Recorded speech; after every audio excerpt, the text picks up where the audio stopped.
శృతి స్మృతులకు అతీతమైన ఒక మహోన్నత కథనం.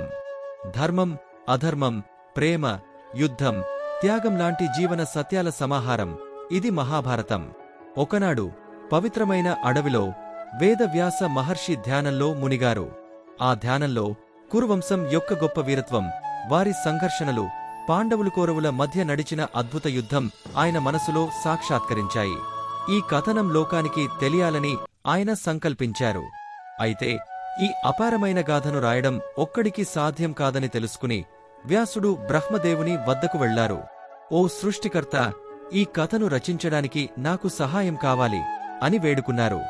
బ్రహ్మదేవుడు నవ్వి, వ్యాస, నీకు వినాయకుడు సహాయం చేస్తాడు. గణపతి వద్దకు వెళ్ళు అని సలహా ఇచ్చారు. వ్యాసుడ, ఓ విష్ణేశ్వర, గణపతి దేవా, నీ సన్నిధికి నమస్కారం. నాకు ఒక మహత్తరమైన కథ రాయాలని ఉంది, మహాభారతం.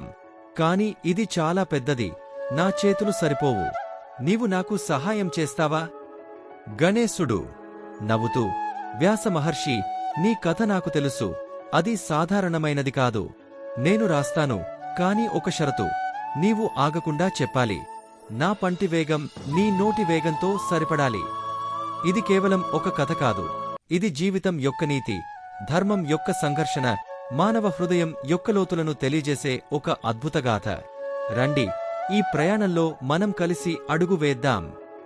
సన్నివేశం: అడవిలో ఒక పవిత్రమైన చోట వ్యాసుడు గణేశుడిని పిలిచి మహాభారత రచనకు సహాయం అడుగుతాడు. వ్యాసుడు సంతోషంగా, సమ్మతం గణేశా, నేను ఆగను. కాని నీవు అర్థం చేసుకోవాలి, కొన్ని చోట్ల నీవు ఆలోచించేలా చేస్తానే.